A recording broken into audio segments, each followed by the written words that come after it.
말씀 마태복음 14장 22절에서 33절까지 보도록 합니다. 한 절씩 교독합니다. 예수께서 즉시 제자들을 재촉하사 자기가 무리를 보내는 동안에 배를 타고 앞서 건너편으로 가게 하시고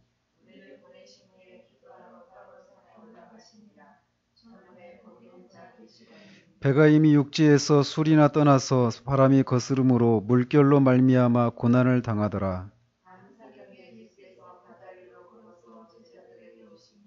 제자들이 그가 바다 위로 걸어오심을 보고 놀라 유령이라 하며 무서워하여 소리 지르거늘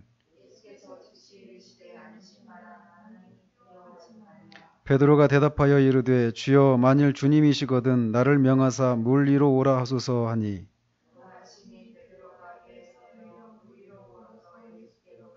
바람을 보고 무서워 빠져가는지라 소리질러 이르되 주여 나를 구원하소서 하니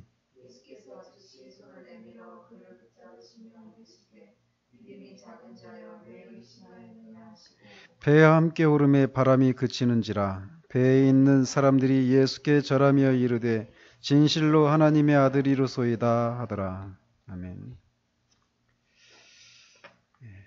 지난주에는 오병이어의 기적에 대해서 우리가 살펴보았습니다. 오늘은 그 사건이 일어난 날 일에 있었던 일입니다. 주님께서 물고기 2마리와 보리떡 5개로 적기 10,000명 이상이 만여 명이 넘는 사람들이 배부르게 먹고도 12바구니나 남을 정도로 그렇게 전대미문의 그런 기적을 베푸신 후에 주님은 즉시 그곳에 있는 군중들을 무리들을 각자 집으로 돌려보내시는 동안 제자들을 재촉해서 배를 타고 앞서 건너편으로 건너가게 하셨습니다. 똑같은 사건을 기록하고 있는 마가는 그 건너편이 벳세다라고 얘기하고 있는데 여기서 주님이 재촉하셨다 이렇게 말할 때 그 말은 막 억지로 강제로 막 이렇게 몰아내듯이 그렇게 제자들을 그렇게 가게 하셨다 이런 의미입니다. 왜 당연히 여기 있는 무리들은 이런 놀라운 이적을 봤으니까 조금 더 그 이적을 베푸신 주님과 같이 있고 싶어 하지 않겠어요?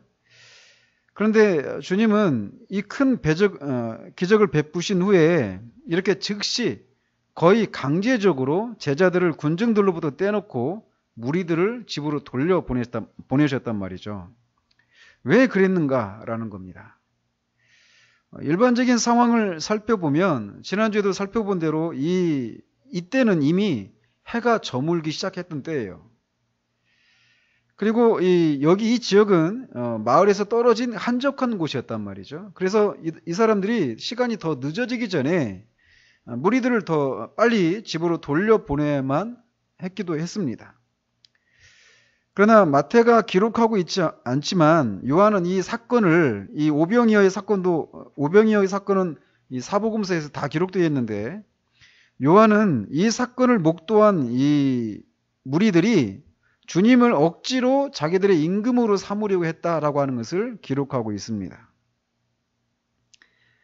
즉, 이 사람들은 이런 놀라운 이적을 보고 우리가 기다려왔던 메시아가 바로 이분이 아닌가 하면서 이제 메시아가 통치하는 그 나라를 건설하려고 했던 거예요. 그래서 헤롯의 통치, 로마의 식민지로부터 벗어나서 메시아가 다스리는 그런 이 다윗 왕국의 재현을 꿈꾸고 예수님을 그 나라의 왕으로 삼으려고 했다라는 것이죠. 그러나 주님은 자신의 왕국이 유대인들이 생각하는 것처럼 이 지상에 건설되는 보이는 그런 왕국이 아니라 영적인 왕국임을 아셨습니다. 그리고 그 영적인 왕국이라 하더라도 그 왕국은 영광의 길을 통해서 오는 것이 아니라 십자가의 고난의 길을 통해서 오는 것이라고 하는 것을 아셨단 말이에요. 그러니까 지금 이 사람들이 주님으로 하여금 그 메시아 눈에 보이는 그런 나라의 왕으로 세우려고 하는 이 시도는 주님이 광야에서 사탄에게서 받았던 영광의 길로 이 하나님의 아들이심을 입증하라라고 하는 이 시험을 받는 것과 동일한 맥락의 시험이라고 할 수 있습니다. 그렇기 때문에 주님은 이 무리들이 요구하는 것에 응할 수가 없었던 거예요. 그래서 이 무리들을 빨리 돌려보내야만 했다라는 것입니다. 무리들을 돌려보내는 이유는 그런 이유였다면 제자들의 경우는 조금은 다른 맥락입니다.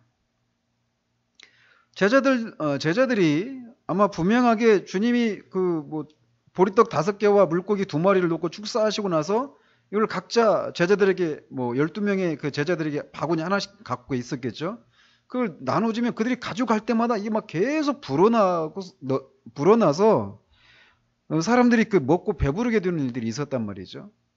그러니까 실제로 이 기적을 베푸신 분은 주님이지만 이 기적을 수종들었던 사람들은 바로 제자들이었단 말이에요. 그런 맥락에서 이 제자들도 이 주님의 기적을 이 수종들면서 이 무리들처럼 흥분하기는 매 한 가지였을 것입니다. 그래서 금방이라도 이 무리들이 기대하듯이 메시아의 왕국이 도래하고 그 왕국에서 자신들은 한 자리씩 높은 자리를 이렇게 차지할 것이다라고 하는 그런 기대를 한껏 더 가지게 되었다는 겁니다. 우리는 제자들이 주님이 십자가의 순환을 받으시기 위해서 예루살렘으로 올라가시는 그 길에서도 서로 높은 자리에 앉으려고 다투는 이런 것을 우리는 알고 있습니다.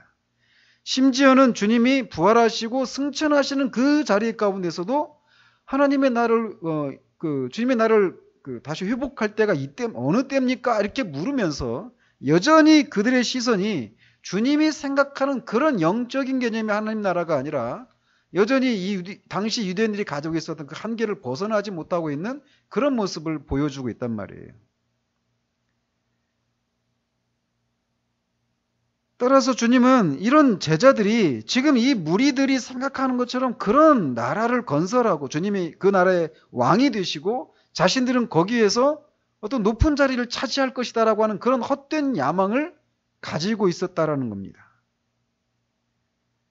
그래서 주님의 일을 거스르게 해서는 안 되는 그런 상황이었기 때문에 주님은 제자들을 무리들의 흥분으로부터 떼어놓으실 필요가 있으셨던 것입니다. 그래서 주님은 제자들을 거의 강제적으로 즉시 그 무리들의 그 흥분으로부터 그들을 떼어놓고 베세다 건너편 베세다로 건너가도록 그렇게 재촉을 하신 거예요. 우리는 종종 사람들의 환호에 취해서 그 가운데 머물러 있으며 헛된 야망을 즐기려고 할 때마다 이 주님의 이런 조치를 떠올려야 할 것입니다. 주님의 이적을 수종들었던 제자들도 이 무리들에게는 위대한 사람들로 보였어요. 그래서 그들로부터 갑작스러운 그런 사람들의 그런 막 칭찬과 이 폭주하는 관심이 이 제자들의 헛된 야망을 자극하고 주님의 일을 거스르게 되는 그런 방향으로 갈 수도 있었다라는 겁니다. 그래서 이 제자들의 마음에 갑자기 막 몰아닥치는 그런 사람들의 칭찬과 그 관심 또 헛된 야망이 성취될지도 모른다라고 하는 이 흥분이 그들로 하여금 어리석은 행동과 판단을 하게 만들 수 있었기 때문에 이런 분리 조치를 취하셨다라는 겁니다. 제자들을 그렇게 떠나보내신 이유가 그렇고 무리들을 떠나보내신 이유도 바로 그런 것에 있어요. 그런데 또 23절에 보면 주님 자신을 위해서도 이 제자들과 무리들을 자신에게서 떠나보내게 하셨던 그 이유를 23절에서 마태가 기록하고 있습니다. 즉 주님은 하나님 아버지와 홀로 있고 싶으셨기 때문에 이렇게 제자들과 무리들을 떠나보내셨다라는 겁니다. 주님이 이렇게 제자들과 무리들을 보내신 후에 따로 기도하러 산에 올라가셔서 그곳에 머무셨습니다. 주님은 이 무리들이 주님의 사명이나 목적을 이해하지 못한다라고 하는 것을 아셨어요. 그래서 실제로 요한에 의하면 이 다음 날 일어나는 사건도 기록하고 있거든요. 6장에.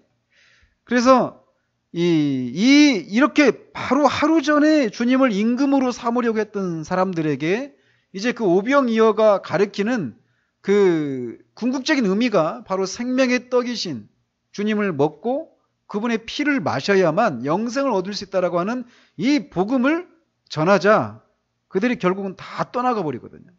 12명의 제자들을 빼고는. 그래서 이들이 어떤 마음으로 주님을 따르고 주님을 임금으로 삼으려고 하셨는지를 다 아셨단 말이에요. 그래서 주님은 그런 환호하는 무리들을 떠나서 홀로 하나님 아버지와 기도를 통해서 교제를 나누셨던 것입니다. 이렇듯 주님은 언제나 이 사람들의 환호와 그런 분주함으로부터 떨어져서 홀로 하나님 앞에 머무는 것을 즐겨하셨던 기도의 사람이셨습니다.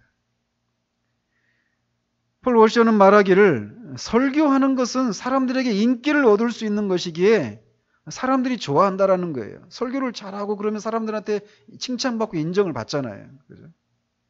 그러나 기도는 철저히 홀로 하나님 앞에 머무는 것이어서 누구도 그것을 알아주지 않기 때문에 사람들이 기도하는 것을 본성적으로 싫어한다라고 말을 합니다.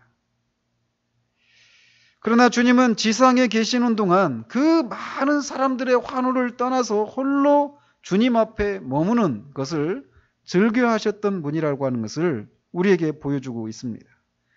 그래서 히브리서 기자는 지상에 계시는 동안 그는 심한 통곡과 눈물로 하나님 아버지께 간구하심으로 들으심을 입었다라고 그 주님의 생애를 그렇게 기록하고 있어요.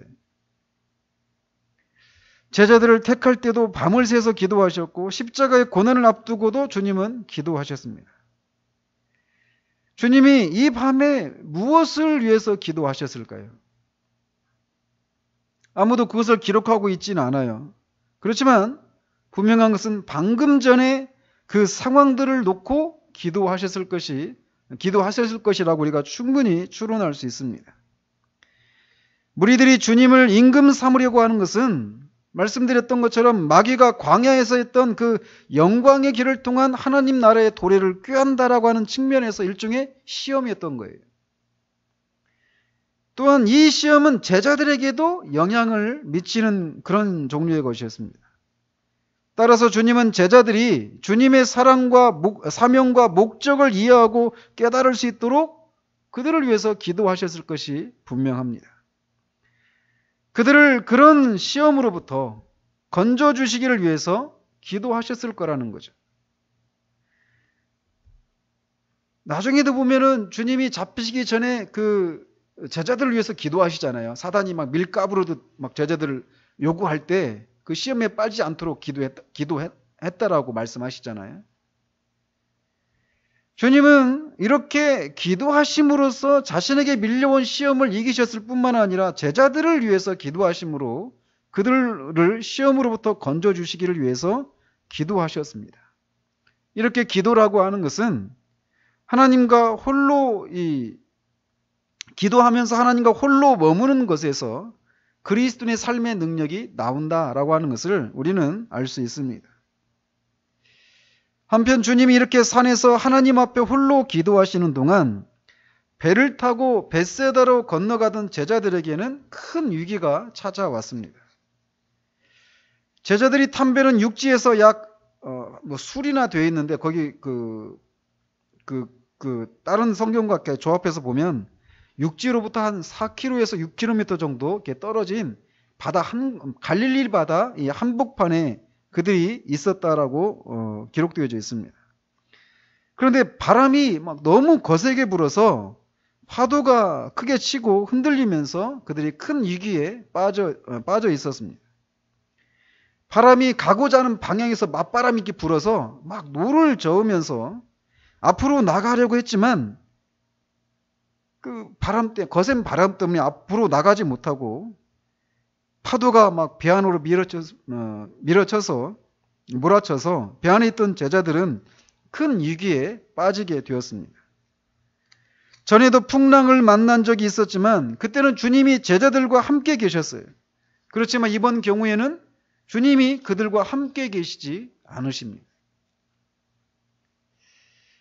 헛된 야망에 들떠있는 주님의 백성들을 다루는 데 있어서 고난만큼 유용한 것이 어디 있겠습니까?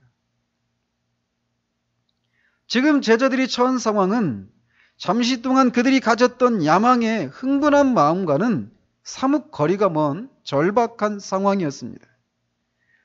그들은 고난 가운데서 애를 쓰고 있었어요. 이렇듯 고난은 우리 안에 있는 헛된 야망과 주님의 뜻과 벗어난 생각들을 고치시기 위해서 보내신 하나님의 치료책인 경우가 많습니다. 제자들이 밤 사경까지 그렇게 고생을 하고 있었다라고 하는데, 밤 사경은 유대인들이 밤을 네 등분으로 나눴어요. 저녁 6시부터 아침 6시까지 12시간을 1경, 2경, 3경, 4경 나눴는데 각 한 경마다 3시간씩이에요. 그러니까 밤 사경이니까 새벽 3시에서 3시, 4시? 3시에서 6시. 그 사이 그러니까 이들이 해가 저물 때쯤 떠났단 말이에요. 근데 지금 밤 사경이 되도록 지금 육지에서 4km에서 6km 정도밖에 못 간 거예요. 바람이 불고 파도가 쳐서. 그러니까 거의 밤새도록 이 바람과 파도에 맞서서 막 그렇게 고생을 하고 있었다라고 하는 것을 알 수 있습니다. 우리는 여기서 하나의 아름다운 그림을 발견하게 됩니다. 그것은 산에서 기도하시는 주님과 바다에서 공경을 만난 제자들이라고 하는 그림이에요. 저는 이 장면이 이렇게 머릿속에 떠올리면서 굉장히 위로가 되었습니다.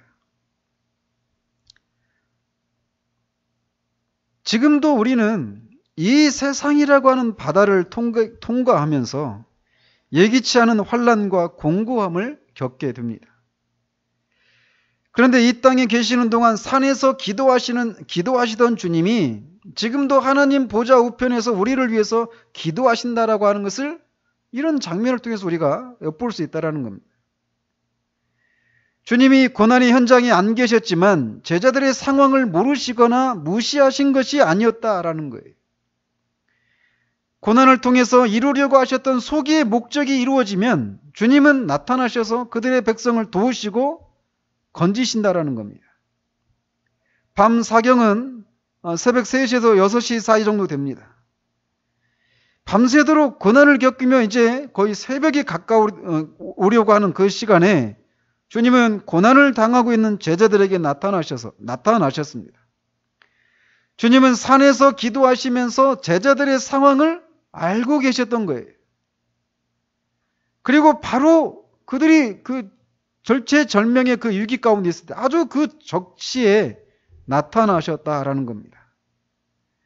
지금도 주님은 하나님 보좌에 앉으셔서 우리의 일거수일투족을 감찰하시고 인생의 바다에서 수고로 애쓰며 고난을 당하는 당신의 백성들을 돌보신다라고 하는 것을 이 장면에서 우리가 엿볼 수 있다는 거예요. 그런데 놀라운 일은 주님이 제자들에게 오실 때 일렁이는 바다 위를 걸어서 오셨다라는 겁니다. 마가는 주님이 제자들을 지나쳐 가려고 했다라고 기록하고 있는데 어쨌든 제자들은 처음에 그 어둠 가운데서 어떤 형체가 물 위를 걸어서 자기들에게 오는 것을 보면서 처음엔 주님인지 알아보지 못하고 유령이라고 생각하고 무서워하면서 소리를 질렀습니다. 인간적으로 생각하면 제자들의 이런 반응은 충분히 이해가 갑니다. 왜냐하면 어느 누구도 물 위를 걷는 인간이 있을 수 없으니까요. 주님이 뭐 서핑보드를 타고 오신 것도 아니고, 그죠? 분명히 물 위를 걸어서 오셨단 말이에요.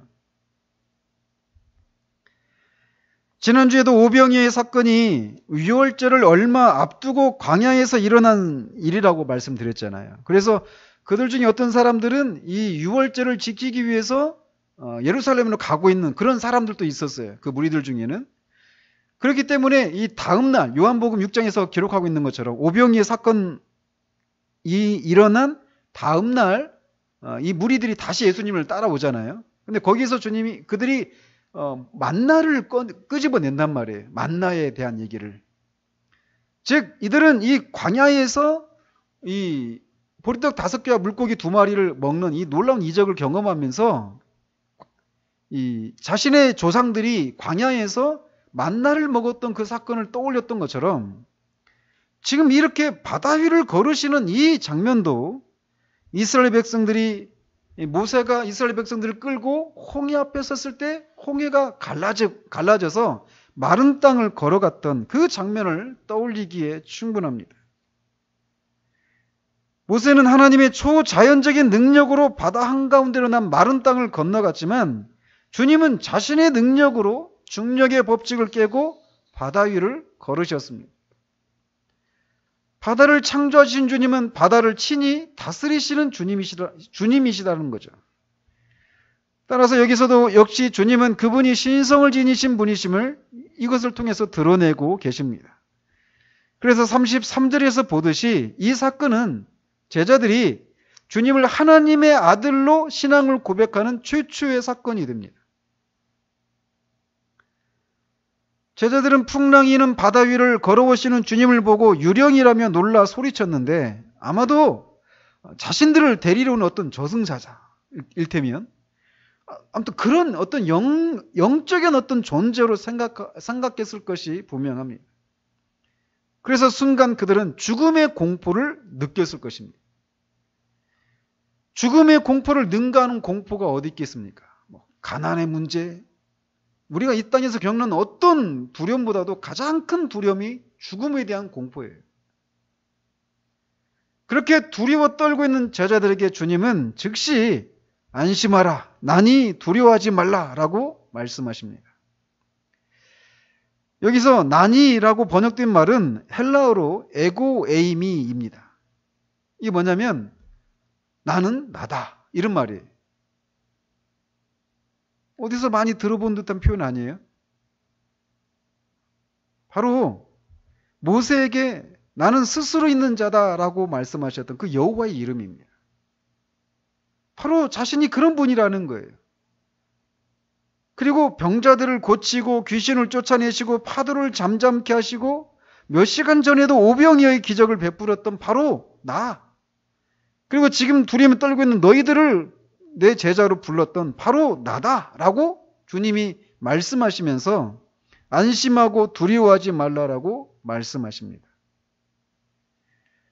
이것은 얼마나 극적인 위로입니까? 나니 안심하고 두려워하지 말라라고 말씀하시는 주님의 음성은 극도의 공포 가운데 떨었던 제자들의 심장 박동을 정상으로 돌아오게 하기에 충분했을 것입니다. 우리는 얼마나 종종 이런 주님의 음성을 들어야 할 상황 가운데 처합니까? 그러나 아무리 극도의 위험 가운데 있어도 나니 두려워하지 말고 안심하라 라고 하는 이 주님의 음성을 들을 수만 있다면 우리는 모든 상황을 헤쳐나갈 수 있습니다. 실제로 우리의 삶은 이러해야 합니다. 모든 인생의 위기 가운데서 이런 주님의 음성을 듣고 이때도 여전히 파도가 일렁이고 있었단 말이에요. 그런 속에서도 아까 우리가 불렀던 찬양같이 내 영혼 평안해 라고 외칠 수 있는 그 삶, 그것이 우리가 살아야 될 삶이라는 거예요. 무엇이 주님의 이런 임재로도 우리를 여전한 그런 두려움 가운데 있게 할 수 있겠습니까? 아무것도 없습니다. 주님의 임재 앞에서 임재가 있는데 우리를 두렵게 할 수 있는 것은 아무것도 없다라는 겁니다. 마가는 이 사건을 여기까지만 기록하고 있습니다. 그런데 마태는 주님의 이 말씀이 베드로에게 어떤 영향을 미쳤는지를 더 보여주고 있습니다. 여기에서도 우리는 베드로의 성격이 항상 충동적이고 성급하다라고 하는 것을 알 수 있는데 그는 주님이 자신들에게로 오시기까지 기다릴 수가 없었어요. 나중에도 부활하신 주님을 이렇게 해변가에 있을 때 주님이시다 이런 얘기 들었을 때 배가 아직 먼데도 막 우퉁복고 막 헤엄쳐가지고 가잖아요. 그리고 베드로의 성격이 그렇습니다. 그래서 주여 만일 주님이시거든 나를 명하사 물 위로 오라 하소서라고 주님께 요청을 합니다. 그는 아무도 상상할 수 없는 일을 요구해요. 아마 여기 계신 분들 중에 그런 요구를 할 수 있는 사람이 아무도 없을 거예요. 근데 여기서 그가 만일 주님이시거든 이렇게 말하고 있는데 이거는 그가 주님이시다라고 하는 것을 확신하지 못하면서 의심을 하면서 이렇게 말하고 있는 게 아니에요. 그래서 더 정확한 표현은 때문에 이렇게 번역하는 게 더 정확한 표현입니다. 오늘 해석하면. 그래서 주여 주님이 주님이시기 때문에 이렇게 번역하든지 또는 주여 과연 주님이시므로 나를 명하사 물 위로 오라 하소서라고 이렇게 말을 한 거예요. 이것은 베드로가 주님이 물 위를 걸으실 수 있다면 자신도 주님이 허락하시고 능력을 주시면 자신도 물 위를 걸을 수 있다라고 하는 것을 믿는 것에서 나온 행동이라고 할 수 있다라는 거죠. 비록 순간적이긴 하지만 베드로는 주님께 대한 신뢰와 그분에 대한 열렬한 사랑에서 이런 행동을 한 것입니다.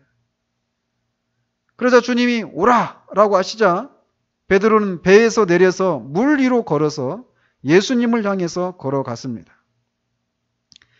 여전히 바람이 거세게 불고 있었고 파도도 치고 있었습니다. 그래서 물 위를 걸으면서 베드로는 발바닥으로 막 차가운 바닷물을 분명히 느꼈을 것이에요. 그가 오라라고 했을 때 그가 뭐 배에서 조심스럽게 막 그 한 발 내디디고 떨어지지 않는 거 보면서 또 다른 발 내리고 이렇게 했는지 아니면 그냥 막 냅다 그냥 뛰어내렸는지 잘 모르겠지만 어쨌든 그는 바다 위를 걷는 최초의 인간이 되었습니다. 그가 몇 발자국을 걸어갔는지 알 수 없지만 이것은 너무나 놀라운 일이었어요. 베드로 자신도 그렇고 배 안에 남아있는 제자들도 물 위를 걸어가고 있는 베드로를 보면서 얼마나 놀랐겠습니까? 그러나 얼마나 물 위를 걸었는지 모르지만 베드로는 여전히 몰아치는 바람을 보고 갑자기 무서워졌고 그의 몸은 다시금 중력이 작용해서 그만 물에 빠져들어갔습니다. 그가 앞에 계신 주님을 바라보는 동안에 그는 물 위를 걸었어요. 그 동안에도 바람은 여전히 거세게 불고 있었고 파도도 여전히 일렁이고 있었습니다. 그런데 달라진 것이 있다면 그가 이제 주님이 아니라 바람과 발밑을 바라보았다라는 겁니다.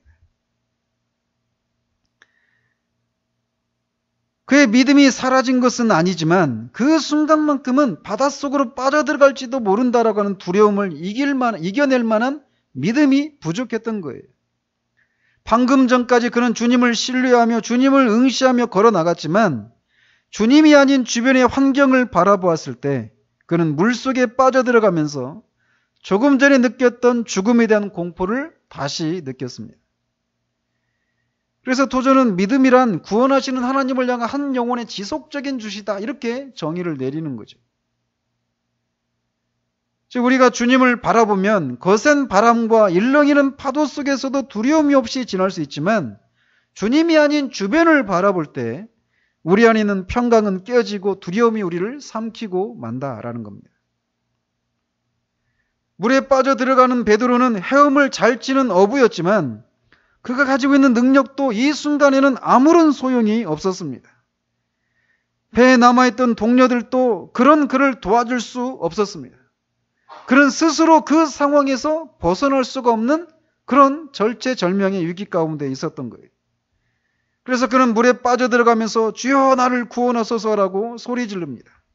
여기 구원하소서라고 하는 이 단어의 시제를 보면 상황이 매우 급박할 때 나타내는 그런 시제를 사용하고 있습니다.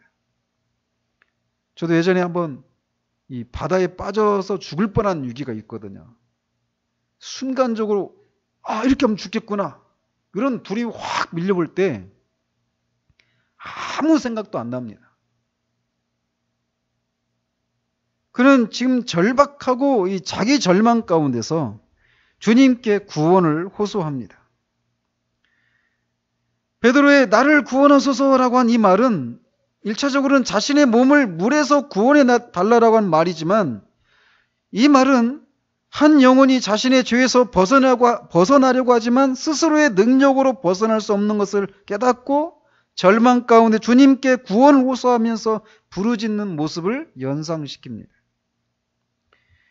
이에 주님은 즉시 손을 내밀어 그를 붙잡으십니다. 그리고 그에게 믿음이 적은 자여라고 하면서 왜 의심하였느냐라고 부드럽게 책망하시고 그와 함께 배에 오르십니다. 베드로에게 믿음이 없어진 것은 아니에요. 그러나 그에게 이 의심이 찾아왔고 이 바다에 들어가게 될지도 모른다라고 하는 그 시험을 이겨낼 만한 그런 믿음이 믿음으로는 충분하지 않았던 것이죠.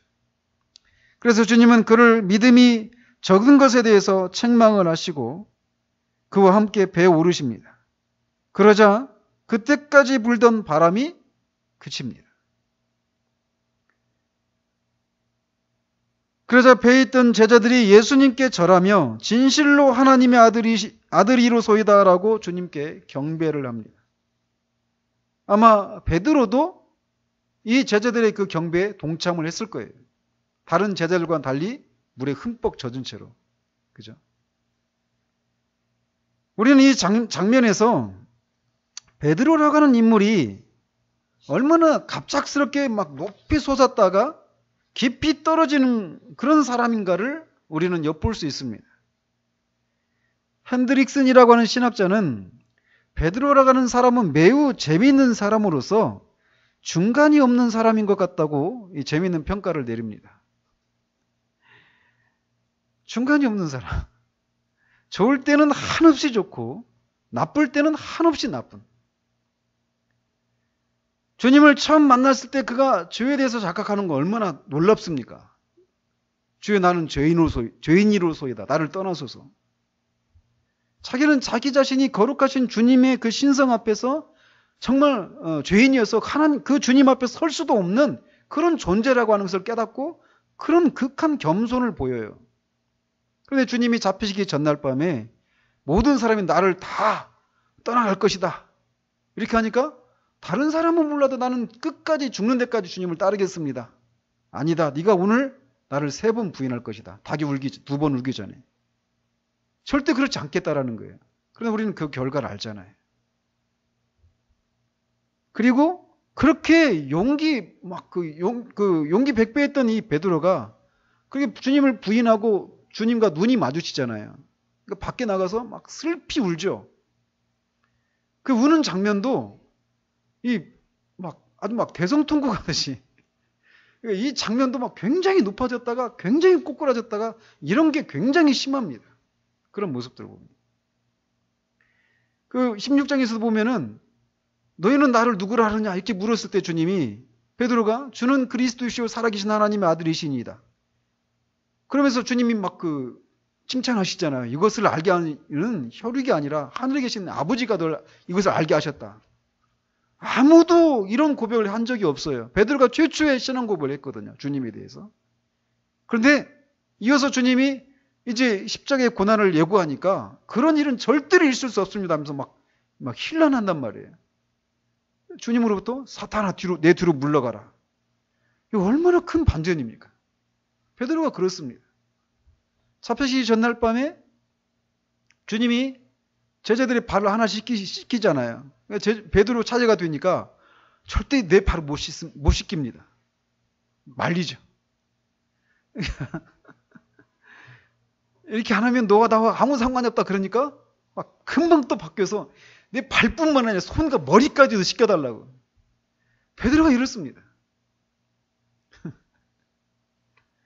그럼 그야말로 롤러코스터 같은 그런 신앙의 모습을 보여요. 여기 한 장면도 보십시오. 방금 주님 오시기 전까지 다 죽는 줄 알았단 말이에요. 이 주님을 보냐? 다른 사람은 다 놀라서 앉아있는데 나를 오라고 하라고 막 물 위로 뛰어들어요. 그리고 또 금방 빠져 죽고 막 죽는다고 하고. 얼마나 이 업앤다운이라고 하죠. 이게 얼마나 심한 모습입니까? 그런데 베드로가 끝까지 이런 모습은 아니에요. 저는 이 모습을 보면서 참 위로가 돼요. 제가 베드로 정도는 아니거든요. 주님이 그의 사랑과 그의 은혜 가운데서 이런 베드로를 다루시죠. 그래서 반석 같은 베드로가 되는 거예요. 말 그대로. 주님이 그런 분이십니다. 근데 우리는 여기서 잠시 구원 얻는 믿음이 무엇인가를 여기서도 살짝 엿볼 수 있습니다. 구원 얻는 믿음에는 자기 절망의 요소와 신뢰와 헌신의 요소가 있다라고 말씀드렸어요. 특별히 이 부분, 즉 주님이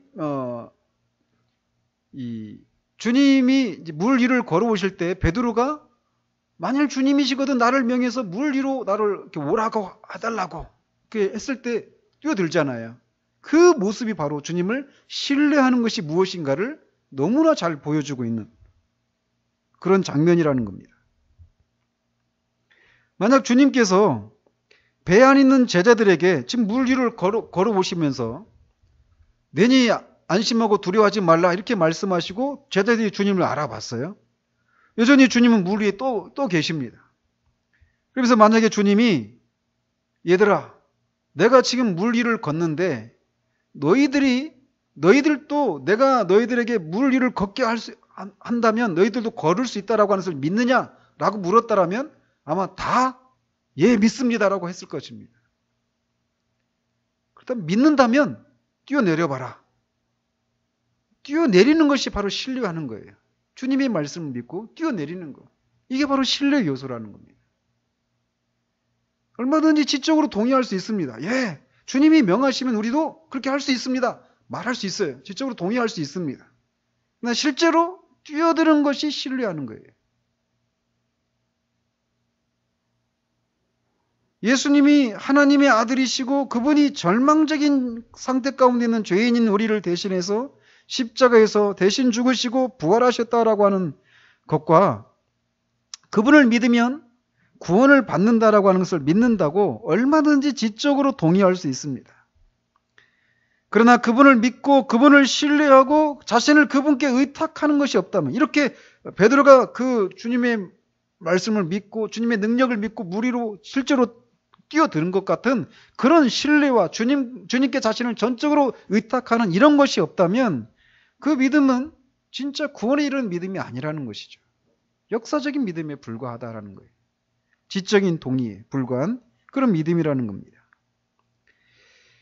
물론 이 사건이 구원 얻는 믿음에 대해서 말하고 있는 사건은 아닙니다. 그러나 우리는 구원 얻는 믿음에 있어서 한 요소인 신뢰라고 하는 것이 무엇인가를 우리는 이 그림처럼 볼 수 있어요. 이 장면 속에서. 물 위를 걷는 일은 인간에겐 가능하지 않은 일입니다. 그러나 주님이 허락하시고 능력을 주시면 가능하다라는 거예요. 그래서 베드로가 그것을 믿고 실제로 뛰어드는 것을 통해서 주님을 신뢰하는 것이 무엇인가를 보여주고 있다라는 겁니다. 또 우리는 그가 이렇게 물에 뛰어들었던 그가 물속에 빠져들어가잖아요. 빠져들어갔다가 주님이 건져주시는 그 장면을 통해서도 구원 얻는 믿음에 있는 이 자기 절망이라고 하는 요소를 또 우리는 또 거기서도 찾아볼 수 있습니다. 그는 물에 빠져들어갈 때 깊은 절망 가운데 있었습니다. 말씀드렸던 것처럼 그는 헤엄을 칠 수 있는 사람이었어요. 그리고 동료들도 그리 멀리 있지 않았을 것입니다. 그러나 비록 순간이었지만 그는 그 상황에서 자신의 능력이나 동료들의 도움도 자신을 그런 위기 가운데서 건지지 못한다라고 하는 것을 알고 오직 주님만이 도우실 수 있다라고 하는 것을 믿고 주님의 이름을 부릅니다. 주의 이름을 부르는 자마다 구원을 얻을 것이다라고 하는 이 말씀을 여기서 그가 보여주고 있어요. 즉 그의 롤러코스터 같은 행동 속에서 우리는 한 영혼이 구원에 이르는 과정에서 어떤 요소들이 있는가를 정말 그림처럼 보여주겠다는 겁니다. 그렇게 자기 절망 가운데서 주님을 부를 때 주님이 즉시 손을 내밀어서 즉시 그를 붙잡은 것처럼 우리가 정말 내가 죄인이고 하나님의 심판 아래 있는 절망 가운데 있는 그런 죄인인 스스로 내가 이 상태에서 벗어날 수 없다라고 하는 그런 자기 절망 가운데 상한 심령으로 주님께 자신을 의탁하고 주님을 붙잡을 때 우리는 즉시 구원이 임하는 것을 보게 돼요. 순간적으로 일어납니다. 이런 일이. 주님의 이름을 우리가 믿고 주님을 붙잡는 순간 우리에게는 주님을 믿는 순간 어떤 일이 일어나냐면 죄 용서를 받아요. 죄책에서 자유함을 얻죠. 또 죄의 권세로부터 자유함을 얻습니다. 율법으로부터 해방이 됩니다. 율법의 정죄를 더 이상 받지 않는 그런 상태가 되어져요. 또 영생의 선물을 받습니다. 또 거듭납니다. 그래서 새 본성과 새 마음을, 새 능력을 갖게 돼요. 또 성령을 선물로 받습니다. 그래서 주님을 기쁘시게 할 수 있는 그런 본성을 받고 주님을 기쁘시게 할 수 있는 그런 삶을 살 수 있도록 성령께서 도우시는 거예요. 무엇으로? 그 모든 것이 무엇을 통해 와요? 믿음으로 오는 거예요. 그래서 믿음은 하나님이 생명과 경건에 속한 모든 선물을 주시는 통로예요. 믿는 순간 그런 일이 일어나는 거예요.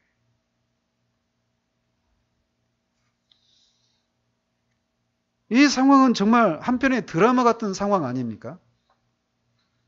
그런 상황 속에서 우리는 많은 위로를 얻어요. 인생이라고 하는 바다에서 우리는 우리만 홀로 남겨진 것 같은 위기를 만나기도 합니다. 그래서 우리가 가진 능력을 최대한 발휘해봐도 인생의 배는 앞으로 한 걸음도 나가지 못하고 거센 바람과 파도라는 고난의 큰 위기를 만나는 경우가 많습니다. 그러나 우리에게 소망이 있는데 그 어떤 순간도 우리 혼자 내버려진 시간은 없다는 것이에요. 주님은 지금도 우리를 위해서 기도하시며 우리의 형편을 돌아보시고 우리에게 불어닥친 고난을 통해서 다루시고자 하시는 목적이 이루어진 그때 주님은 우리에게 오십니다. 죽을 것 같은 위기에서 주님은 안심하라, 난이 두려워하지 말라라고 하는 말씀으로 두려움 가운데 있는 우리 영혼을 위무하신다라는 거죠. 주님은 난파당하는 우리 인생의 배를 건지시기 위해서 가장 시기적절한 때에 오셔서 그분이 우리를 다스리시고 우리를 둘러싼 모든 환경을 다스리시는 분이심을 드러내십니다. 제자들은 죽음의 위기까지 갔습니다. 특별히 베드로는 더 큰 위기를 경험했겠죠. 그런데 그런 고난을 통해서 그들은 주님이 하나님의 아들이심을 알고 그에게 경배하는 것을 통해서 고난을 통과합니다. 즉 고난은 단지 우리가 그런 고통스러운 상황에서 벗어나는 것을 목적으로 하는 것이 아니라 그 상황을 통해서 주님이 어떤 분이시고 그 고난 앞에서 우리는 얼마나 연약한 존재들이고 그렇기 때문에 절대적으로 주님의 도우심이 필요한 존재라고 하는 것을 깨닫게 하신다라는 거죠. 그리고 그 고난을 통해서 이 제자들 안에 있었던 헛된 야망들, 이 세상에 속한 것들, 이런 것들을 정결하게 하고 깨뜨리시는 그런 작업들을 하시는 거예요. 그래서 그 과정들을 통해서 그런 소기의 목적이 이루어지면 나중에는 결국 어디에서 끝나느냐면 주님이 이렇게 하나님의 아들이십니다라고 하는 그 주님의 주님 되심을 인정하는 데에서 고난이 종료가 된다라는 거예요. 그러니까 하나님께서 우리를 다루실 때 이런 과정이에요. 우리가 언제 끝나느냐, 이 고난이 결국 주님의 주님 되심을 알고 그 주님의 주님 되심 우리가 찬양하고 경배하는 것으로 고난이 끝난다라는 거예요. 한 단계가.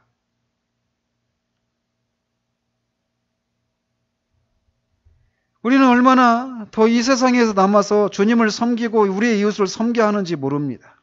그러나 분명한 것은 지금까지 우리 인생이 그렇지만 앞으로도 인생도 늘 잔잔하지만은 않을 거라는 거예요. 거센 바람과 풍랑을 만나서 인생의 배가 난파당하는 것 같이 느껴질 때도 분명히 있을 것입니다. 그러나 그때에도 우리를 구하시기 위해 가장 적절한 때에 찾아오시는 주님을 우리는 믿음의 눈으로 응시할 수 있어야 돼요. 주님은 바다를, 바람을, 모든 만물을 다스리시는 하나님의 아들이십니다. 우리는 그분의 제자이고 그분은 우리의 왕이시고 우리는 그의 백성이에요. 왕의 영광은 백성을 돌보는 것에 있습니다. 그런데 우리 주님이 그런 왕이시라는 거예요. 우리에게 이런 왕이 계신 것을 인해서 감사드리도록 하십시다. 폭풍 가운데서도 그런 주님을 의지하고 지속적으로 바라봄으로 마침내 난이 안심하고 두려워하지 말라라고 하는 주님의 음성을 듣고 여전히 폭풍이 치는데도 평안을 노래할 수 있는 그런 삶을 살아가는 우리 모두 되어지기를 우리 주님 이름으로 축원드립니다.